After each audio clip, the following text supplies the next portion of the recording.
Welcome to all. जैसा मैंने आपको बताया था कि we are going to be start your online study in a botany part specially for RBSC medium.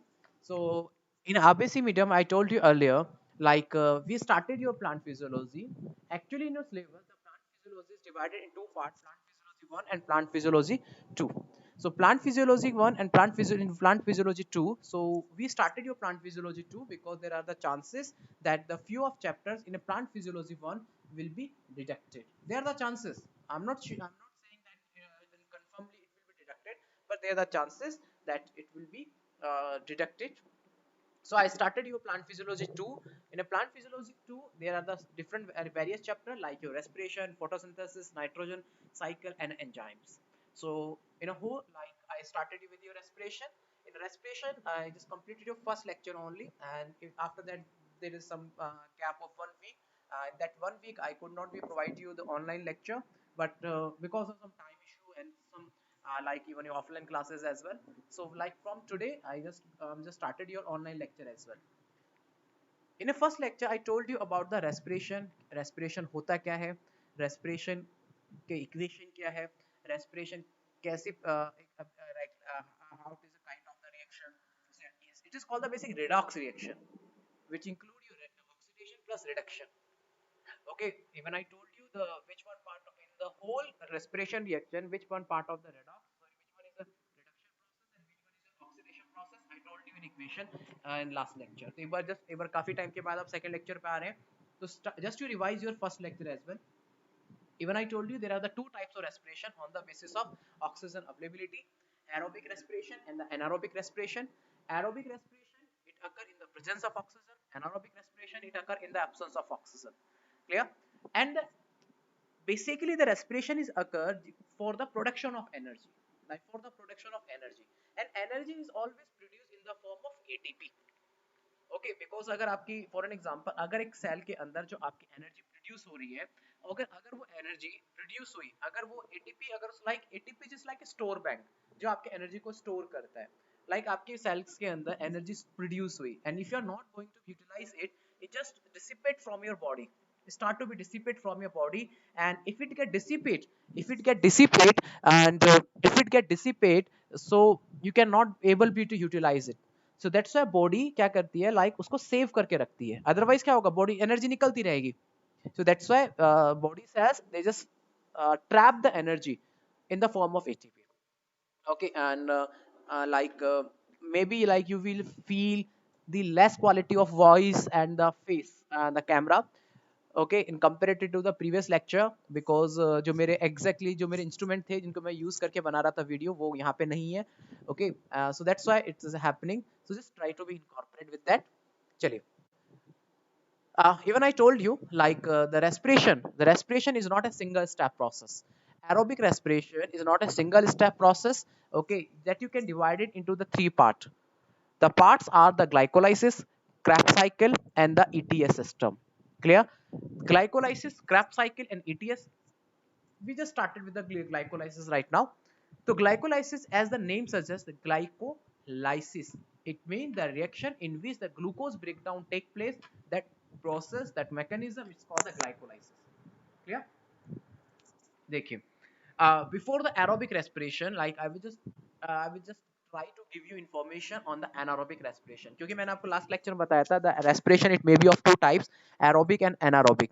So aerobic which occur in the presence of oxygen, तो जिसमें आपको मैंने बताया कि aerobic respiration होता है जिसमें which occur in the presence of oxygen, तो glucose get break down into the CO2 plus H2O and plus energy, and that energy in the form of ATP, or the amount of energy is 686 kilocalorie. ठीक है? So that is about your aerobic respiration. So aerobic respiration, it provide you more energy than the anaerobic respiration. Now the anaerobic respiration, this type of respiration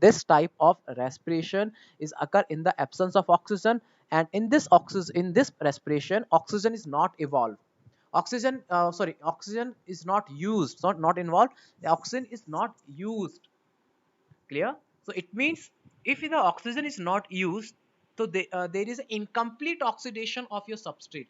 In the aerobic respiration, the complete oxidation take place. It means that any compound go through go through a complete oxidation process. So that's why your compound fully oxidized into a simple compound. While in the case of the anaerobic respiration, when this reaction is occur in the absence of oxygen, so that's why if this is incomplete oxidation, it means incomplete oxidation, it means there is a less amount of energy formed. Clear?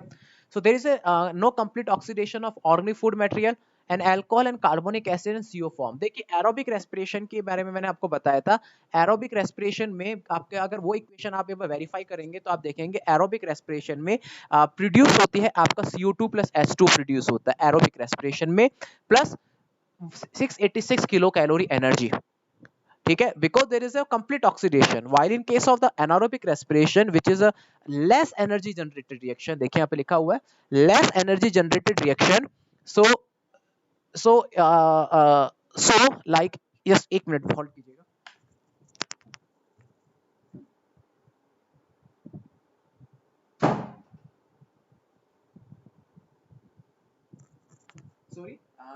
Sorry, there was some disturbance. Okay, so in this respiration very less energy generated. Now just you look at this reaction. This is a glucose. It go through your anaerobic respiration and it form the C2H5OH ethyl alcohol plus CO2 and plus 56 kilocalorie energy. अगर आप aerobic respiration देखेंगे कितनी energy generate हो रही है 686 और यहाँ पे 56 किलो कैलोरी. देखिए कितना गैप है 56 किलो कैलोरी और 686 kilo calorie. There is a huge gap between energy. There is a huge gap. while just if you look on the product side में आप देखेंगे इथाइल अल्कोहल. यहाँ पे इथाइल अल्कोहल के अलावा लैक्टिक एसिड भी बनता है. डिपेंड करता है कि कौन सा एंजाइम प्रेजेंट है उसके बेस के ऊपर लैक्टिक एसिड बनेगा या फिर इथाइल अल्कोहल बनेगा. while in case of the aerobic respiration, okay, so the compound go through your compound oxidation occur in the presence of oxygen and just this kind of oxidation take place. Okay, like we will discuss, this is not a single step process. Even in the anaerobic reaction it's not a single step process. It is divided into the three it is also divided into the different parts that will study in a next lectures. Okay,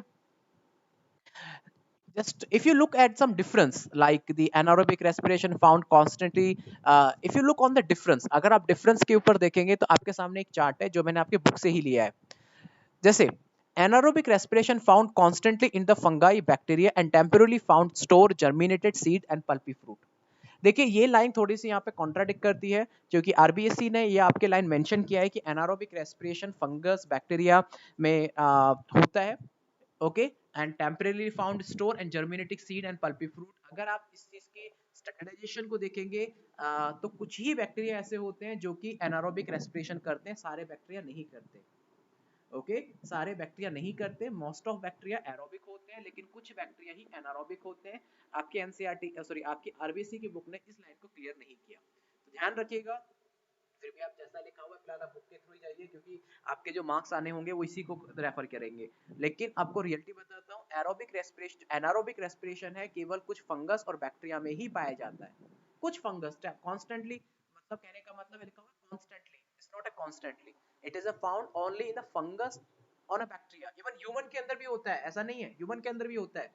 जब आप exercise करते हो, जब मैं exercise करते हो तो क्या होता है, ऑक्सीजन की कमी हो जाती है और जिसकी वजह से आपको आपको हाफने लग जाते हो. Just started to be just started just you just need some more energy, just you need more oxygen, but comparative to your exercise उतना ऑक्सीजन अवेलेबल नहीं हो पाता और जिसकी वजह से आपको एनारोबिक रेस्पिरेशन करना पड़ता है और बॉडी में लैक्टिक एसिड बन जाता है. जब हम कहते हैं ना बाइसेप्स बन गए, ट्राइसेप्स बन गए, उनके कुछ नहीं है, उनमें लैक्टिक एसिड भरा पड़ा है. दैट्स व्हाई वो फूल जाते हैं और कुछ नहीं है, फूल जाते हैं. जैसे आप देखेंगे कि फूल, जैसे आप देखेंगे आप घर पे इडली बनाते हो, डोसा बनाते हो, तो देखा ना इडली फूल जाती है. क्यों फूल जाती है? क्योंकि इसमें लैक्टिक एसिड बन गया. वैसे ही हमारी बॉडी के अंदर क्या होता है, या इसके अंदर जो आपके बाइसेप्स हैं, ट्राइसेप्स है, इसके अंदर क्योंकि आप जब में एक्सरसाइज करते हो तो उतना ऑक्सीजन नहीं मिल पाता जितना आपको चाहिए होता है. तो क्या होता है, आपकी बॉडी के अंदर लैक्टिक एसिड बनने लग जाता है और वो लैक्टिक एसिड की वजह से ये आपके जो बाइसेप्स होते हैं दे स्टार्टेड टू स्वेल, फूलने लग जाते हैं. ओके, चलिए मैं बताऊंगा आपको. फिर इसके अलावा temporarily found store germinating seeds and basically pulpy fruits के अंदर अगेन एरोबिक होता है बट किसी सर्कमस्टेंसेस के अंदर ही एनारोबिक होगा. फिर भी आपके बुक के अंदर इस तरह से मेंशन है, so you have to be go with that क्योंकि आपके फाइनल आंसर की इसी से बननी है. ठीक है, नाउ अब जैसे यहाँ पे देखेंगे ग्लूकोज द वन मॉलिक्यूल है, ये दो तरीकों से पास हो सकता है, आइदर ऑक्सीजन इज प्रेजेंट और oxygen is absent. If oxygen is present और ऑक्सीजन इज एब्सेंट, उसका डिसीजन हमेशा बाद में होता है, मैंने आपको पहले भी बताया था। सबसे पहले ग्लाइकोलाइसिस होता है दोनों के अंदर, ये ग्लाइकोलाइसिस स्टेप एरोबिक और एनारोबिक दोनों के अंदर कॉमन है। ग्लाइकोलाइसिस में आपका ग्लूकोज सबसे पहले ब्रेक डाउन होता है, और ब्रेक डाउन होने के बाद में ये पायरुविक एसिड के अंदर कन्वर्ट होता है। देखिए, ये जो ग्लाइकोलाइसिस मैकेनिज्म होता है सेल के साइटोप्लाज्म के चलता है, ओके, जो कि रिलेशनशिप है between the aerobic and anaerobic respiration. It means this is a common reaction between the aerobic and anaerobic mechanism, there is a common reaction between the aerobic and anaerobic reaction respiration. So okay, this is a common reaction जिससे बनता है आपका glucose convert किस में होता है, pyruvic acid के अंदर कन्वर्ट होता है। देखिए, पायरुविक एसिड के अंदर कन्वर्ट हो गया। Now once your glucose converted into the pyruvic acid, it means glycolysis में जब ग्लूकोज ब्रेक डाउन होता है तो आपको पायरुविक एसिड बनता है। अब देखिए, नॉर्मल ब्रेकडाउन में अगर आप देखेंगे ग्लूकोज में कितने कार्बन है, 6 कार्बन है। यहाँ पे देखेंगे ग्लूकोज में 6 कार्बन है, ठीक है। And pyruvic acid it contain 3 carbon, it contain 3 carbon, ठीक है। So it means once your glucose go through your glycolysis process, so it provide 2 mole of pyruvic acid, क्योंकि एक मोल ऑफ ग्लूकोज में अगर आप देखेंगे 1 मॉलिक्यूल ऑफ ग्लूकोज में 6 carbon है, तो पायरुविक एसिड के एक कार्बन में, पायरुविक एसिड है जो आपका एक फॉर्मूला, उसमें कितने कार्बन है, 3 कार्बन है। तो it means once when your glucose go through glycolysis reaction, it provide you the 2 mole of pyruvic acid। Is it clear? 2 mole of pyruvic acid, जिसको हम कहते हैं 2 मोल ऑफ पायरुविक एसिड, क्योंकि देखिए एक मोल के अंदर कितने हुए, 3 कार्बन है, 2 के अंदर कितने, 6, जब भी तो इक्वेशन बैलेंस होगी। तो ध्यान रखना, ग्लूकोज जब ब्रेकडाउन होता है ग्लाइकोलाइसिस में तो 2 मोल ऑफ पायरुविक एसिड बनाता है। अब पायरुविक एसिड के बाद में ग्लाइकोलाइसिस, हम पढ़ेंगे पूरा, ग्लाइकोलाइसिस इतना आसान नहीं है, इसके अंदर 12 स्टेप्स होते हैं अराउंड। ग्लूकोज से पायरुविक एसिड बनने में अराउंड 12 स्टेप होते हैं। ये ऐसे एकदम में कन्वर्ट नहीं होता, वो 12 स्टेप्स। अभी भी study about the all 12 steps in the glycolysis mechanism, जो हम डिटेल में पढ़ेंगे, right now, not right now.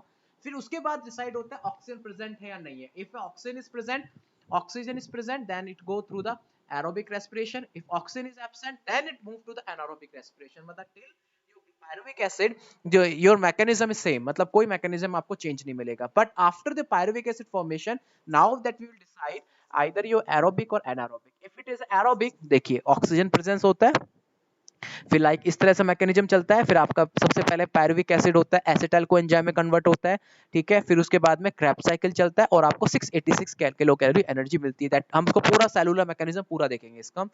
फिर उसके बाद में if it is anaerobic, so it occur in a cytoplasm, it form ethyl alcohol और plus 56 kilo calorie energy, which is very very less than that aerobic reaction, very very less than that aerobic respiration. Clear? So you can see here even like देखिए 686 or 56, so there is a huge gap between the energy, there is a huge gap between the energy 686 or 56 kilocalorie, okay। So difference है, एक बार आप देख लीजिए। aerobic reaction in this oxygen is used, anaerobic reaction oxygen is not needed।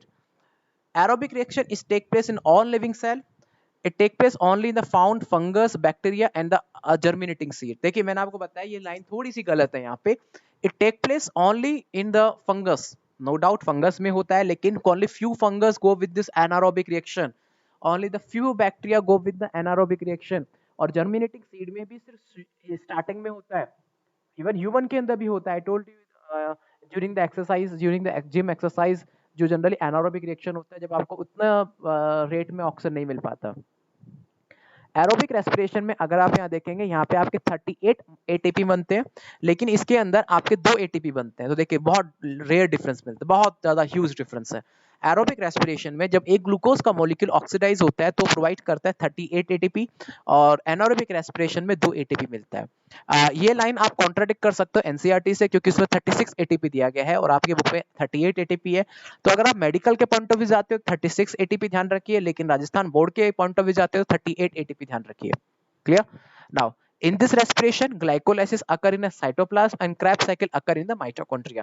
मैं आपको बताऊंगा कहाँ कहाँ क्या क्या होता है। देखिए एरोबिक रिएक्शन में क्या होता है, ग्लाइकोलाइसिस होता है, Krebs cycle होता है और ईटीएस सिस्टम होता है। ग्लाइकोलाइसिस तो क्या साइटोप्लाज्म में होता है, जो आपकी जो it is between of nucleus and the cell membrane, जिसके फ्लूइड भरा होता है उसके अंदर, साइटोप्लाज्म के अंदर आपका एरोबिक रिएक्शन होता है, ठीक है। और क्रैब साइकिल, और जो क्रैब साइकिल होता है वो माइटोकॉन्ड्रिया के अंदर होता है। अब लेकिन क्रैब साइकिल हमेशा जब ही होगा जब ऑक्सीजन होगी, अगर ऑक्सीजन एब्सेंट है तो कभी क्रैब साइकिल नहीं शुरू होगा। अगर आप एनारोबिक में देखेंगे, इसमें आपका सिर्फ ग्लाइकोलाइसिस होता है, इसके अलावा कोई दूसरा, सिर्फ ग्लाइकोलाइसिस होता है। इसके अलावा क्रैब भी, इसके अंदर क्रैब भी होता है, यस क्रैब होता है, लेकिन उतना इफेक्टिव क्रैब नहीं मिलेगा। मैं आपको बताऊंगा, थोड़ा सा कॉन्ट्राडिक्ट करते हैं लाइन यहाँ पे। इफेक्टिव क्रैब नहीं मिलेगा, कुछ हद तक इफेक्टिव क्रैब, उतना एफिशिएंटली क्रैब साइकिल काम नहीं करता जितना कि एरोबिक साइकिल में करता है। एंड प्रोडक्ट देखेंगे, CO2 वाटर प्लस एनर्जी है, मैंने आपको भी दिखाई थी इक्वेशन में। और इसकी जो एंड प्रोडक्ट है अल्कोहल है, ऑर्गेनिक एसिड है। ऑर्गेनिक एसिड मतलब यहाँ पे कौन सा होता है, लैक्टिक एसिड। CO2 है प्लस एनर्जी है। सो ये कुछ डिफरेंस है, ये कुछ डिफरेंस है। आप डिफरेंस, अब ये सब चीजें आपकी क्लियर होंगी जब हम इसको सेलुलर मैकेनिज्म को ढंग से पढ़ेंगे। अभी क्लियर इतना समझ में नहीं आएगा कि ग्लाइकोलाइसिस क्या होता है, माइटोकॉन्ड्रिया में क्या नहीं होता, साइटोप्लाज्म में क्या होता है। मैं एक चीज को ढंग से समझाऊंगा जब आपको समझ में आ जाएगा। Now the cellular aerobic respiration, the main site of respiration in a eukaryotic organism is the mitochondria. देखिए, you know like very well the mitochondria which is your important cell organelle, जिसके अंदर आपका रेस्पिरेशन होता है, plant respiration शुरू होता है। Plant respiration basically mitochondria के अंदर ही होता है, बिकॉज आपके जितने भी हाइड्रोलाइटिक एंजाइम्स हैं, 70% और 80% ऑफ हाइड्रोलाइटिक एंजाइम्स माइटोकॉन्ड्रिया में ही प्रेजेंट होते हैं। Clear? Two major step of aerobic respiration, Krebs cycle and electron transport system occur in it. देखिए, मैंने क्या बताया कि देखिए अगर आप एक सेल का स्ट्रक्चर देखते हैं, सो सेल मेम्ब्रेन के बाद में आपका, हम एनिमल सेल की बात करें तो सेल मेम्ब्रेन होता है, सेल वॉल पर एब्सेंट होती है, लेकिन प्लांट सेल के अंदर सेल वॉल भी होती है, देन सेल मेम्ब्रेन होती है। After the cell membrane the cytoplasm होता है, फिर उसके बाद न्यूक्लियस साइटोप्लाज्म होता है, और साइटोप्लाज्म में आपके सेल ऑर्गेनल्स होते हैं। तो आपका जो ग्लाइकोलाइसिस होगा वो साइटोप्लाज्म में होगा, इसके अलावा क्रैब साइकिल और ETS आपके माइटोकॉन्ड्रिया में होते हैं, ठीक है। वो मैं आपको बताऊंगा अभी थोड़ी देर में। सबसे पहले हम माइटोकॉन्ड्रिया के बारे में देखते हैं। माइटोकॉन्ड्रिया एक डबल लेयर मेम्ब्रेन होती है, एंड ये double membrane bounded cell organelle है, जो कि जिसके अंदर एक्सटर्नल और इंटरनल मेम्ब्रेन होती है।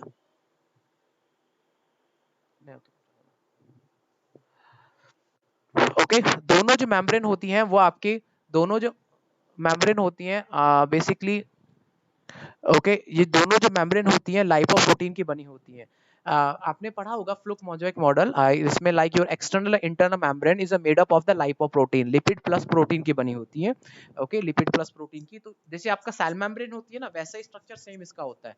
जैसे कि जो लिपिड और प्रोटीन का जैसा सेल स्ट्रक्चर सेल मेम्ब्रेन का होता है, नॉर्मल जो सेल मेम्ब्रेन का स्ट्रक्चर है वैसा ही इसका स्ट्रक्चर वैसा होता है। At the space between of two membrane is the 60 to 40 to 70 angstrom wide. ठीक है, मैं आपको स्ट्रक्चर दिखाता हूँ। देखिए मैं आपको स्ट्रक्चर दिखाता हूँ, क्लियर हो जाएगा। देखिए आप यहाँ पे, ओके आप यहाँ पे देखेंगे, दिस इज योर माइटोकॉन्ड्रिया, ये माइटोकॉन्ड्रिया है, ठीक है। माइटोकॉन्ड्रिया में ये आपका एक्सटर्नल मेम्ब्रेन है, and this is your internal membrane, and there is some gap between the external and internal membrane, okay, that is called the perimitochondrial space.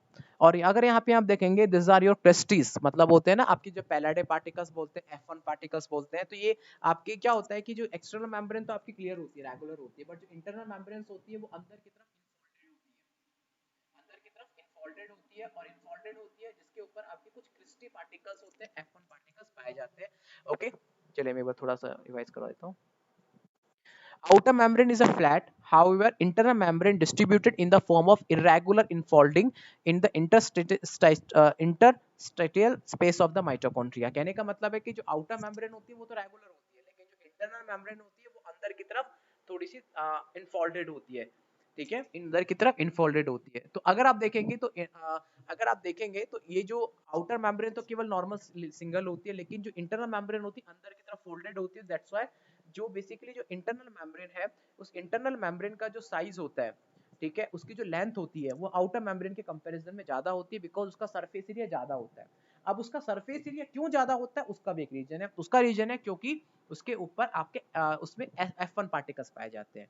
तो foldings are called cristae, okay, और singular को बोलते हैं crista, and the internal space of cristae is called the internal cristae space. ये this is your external membrane, external membrane and this is your internal membrane. Okay, this is your internal membrane। यहाँ देखेंगे आपको दिख रहा है ये folding दिखाई दे रही है, this is your folding and this folding is called a cristae, actually क्या होता है कि क्रिस्टी इसलिए अनफोल्डेड होती है क्योंकि उसको अंदर जाके सरफेस एरिया को बढ़ाना होता है, क्योंकि जितने ज्यादा सरफेस एरिया जितना ज्यादा होगा उस पे उतने ही ज्यादा नंबर ऑफ क्रिस्टी पाए जाएंगे, जिसका हम F1 पार्टिकल कहते हैं, एलिमेंट्री पार्टिकल्स कहते हैं और ऑक्सीसोम्स कहते हैं। क्योंकि जितने ज्यादा F1 पार्टिकल्स होंगे उतने ज्यादा एटीपी का फॉर्मेशन होता है, क्योंकि जो आपका ETS सिस्टम होता है जो कि आपके रेस्पिरेशन का तीसरा स्टेप है वो F1 पार्टिकल पे चलता है। ठीक है, तो देखिए ये आपका एक्सटर्नल मेम्ब्रेन है, ये इंटरनल मेम्ब्रेन है, और उसके इंटरनल मेम्ब्रेन के अंदर का जो फ्लूइड होता है that is called the matrix. और एक्सटर्नल इंटरनल मेम्ब्रेन का जो स्पेस होता है उसको बोलते हैं आप उसको हम बोलते हैं perimitochondrial space. Clear? Okay, I think is it clear. अब जैसे कि इंटरनल स्पेस ऑफ क्रिस्टी, अगर आप देखेंगे ना इंटरनल स्पेस, अगर ये क्रिस्टी है तो ये दिख रहा है आपको इंटरनल स्पेस, इसको बोलते हैं इंटर क्रिस्टी स्पेस। ध्यान रखना आपके हमेशा जो माइटोकॉन्ड्रिया के बारे में क्यों पढ़ रहे हैं, बिकॉज यही माइटोकॉन्ड्रिया ही वो एक सेल ऑर्गेनल है जो रेस्पिरेशन का सबसे इंपॉर्टेंट रेस्पिरेशन के लिए रेस्पॉन्सिबल है। जैसे कि क्लोरोप्लास्ट फोटोसिंथेसिस के लिए रेस्पॉन्सिबल है, वैसे ही माइटोकॉन्ड्रिया, वैसे ही बेटा जो माइटोकॉन्ड्रिया है, माइटोकॉन्ड्रिया वैसे ही आपके रेस्पिरेशन की एक साइट है जहाँ पे रेस्पिरेशन होता है। तो हम रेस्पिरेशन ये सारा हम डिटेल में समझेंगे जब आपको समझ में आएगा।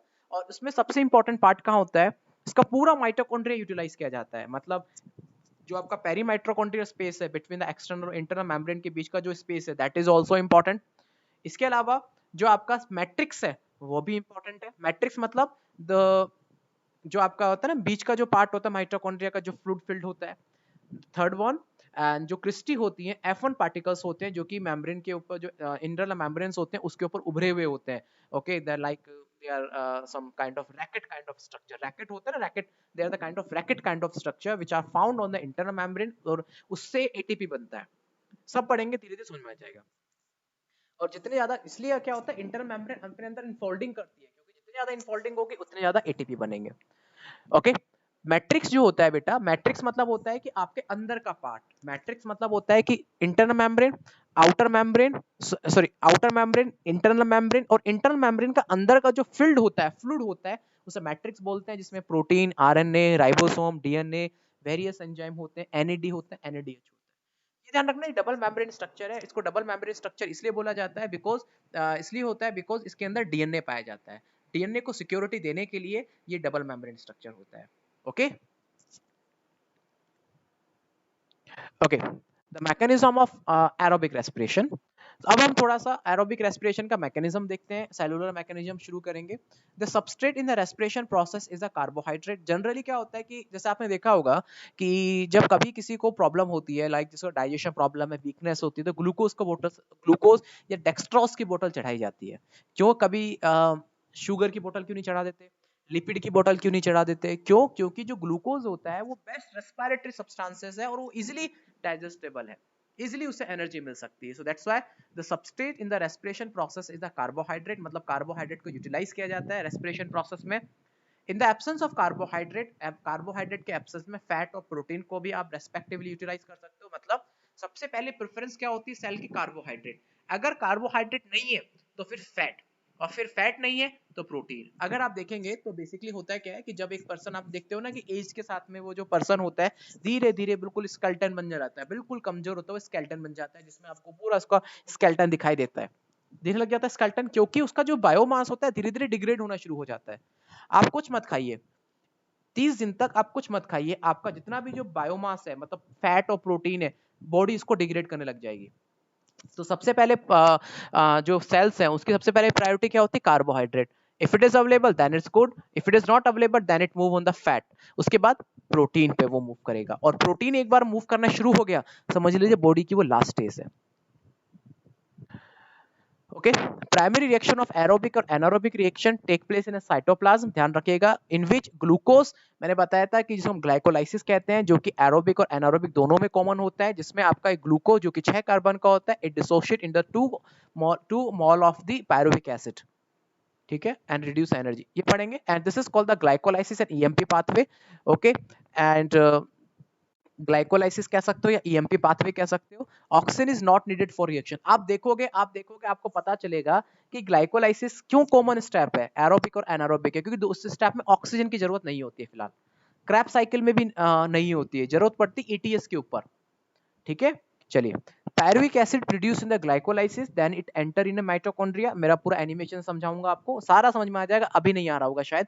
तो साइटोप्लाज्म में सबसे पहले क्या बनता है, ग्लाइको ग्लूकोज होता है, it converted into the pyruvic acid, then pyruvic acid take के entry into the mitochondria.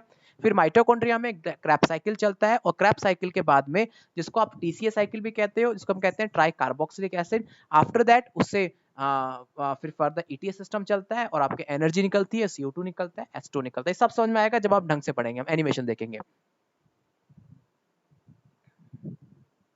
Okay, so basically all energy contained in respiratory substances is not released into a single steps, is divided into the three part: glycolysis, Krebs cycle and ETS. So देखेंगे अगर आप यहाँ पे, so glycolysis जिसका दूसरा नाम होता है EMP pathway, and the Krebs cycle, its name is a tricarboxylic acid cycle, and the electron transport chain. देखिए, glycolysis has originated from a Greek word glycos for a sugar and the lysis for a splitting.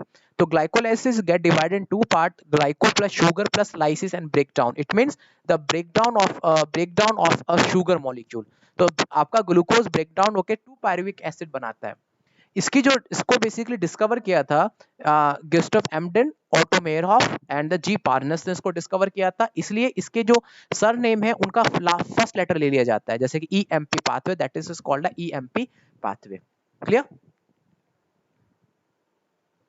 Glycolysis हमेशा cell के cytoplasm में होता है, ये हर एक living organism के अंदर होता है, चाहे वो एरोबिक हो चाहे एनारोबिक हो। इस रेस्पिरेशन के लिए ऑक्सीजन की जरूरत नहीं होती, that's why it is a mutual step between the aerobic and anaerobic reaction. Okay, the breakdown of glucose is called the breakdown of a glycolysis is called breakdown of a glucose is called the glycolysis. In the anaerobic organism, it is only process in the it is a anaerobic organism, it is only process in the respiration. ठीक है?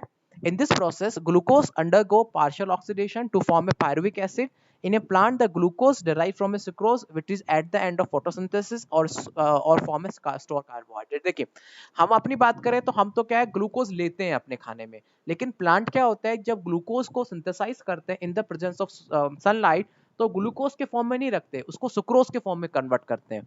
फिर finally sucrose के form में उसको convert करते हैं, और sucrose के फॉर्म में उसको स्टोर कर लेते हैं। whenever they need energy, तो सुक्रोज को दोबारा से ग्लूकोज में कन्वर्ट किया जाता है, क्योंकि सुक्रोज क्या होता है, डायमर होता है, ठीक है, और ग्लूकोज पॉलीमर होता है। तो आपका दो ग्लूकोज के मॉलिक्यूल मिलकर सुक्रोज बनाते हैं। तो जब भी प्लांट ने ग्लूकोज बनाया फोटोसिंथेसिस के थ्रू, लेकिन वो ग्लूकोज के फॉर्म में कभी नहीं रखता, उसका रीजन होता है ऑस्मोटिक प्रेशर, उसका रीजन है, लेकिन फिर उसको सुक्रोज में कन्वर्ट करते हैं और उसको स्टोर कर लेते हैं। लीफ में स्टोर कर लिया, प्लांट के स्टेम में स्टोर कर लिया, और whenever they need energy they just associate the sucrose into a glucose, फिर उसको वो अपने रेस्पिरेशन में यूटिलाइज करते हैं। तो बेसिक बेस्ट, ये क्वेश्चन बहुत बार आया, the best respiratory substances is only the glucose. चलिए, आज मैंने आपको बेसिक बताया, द नेक्स्ट लेक्चर में ग्लाइकोलाइसिस को मैं ढंग से समझाऊंगा विद द एनिमेशंस, कि कैसे साइटोप्लाज्म में चलता है, फिर क्रैप्स साइकिल में जाता है, फिर किस तरीके से ईटीएस सिस्टम चलता है। Each and everything will just study in a very detail. Okay, चलिए, फिर मिलेंगे आपसे नेक्स्ट लेक्चर में with the third lecture, and just you be try to be present even in offline classes if the health is held, if allowed to you. Okay, चलिए, धन्यवाद।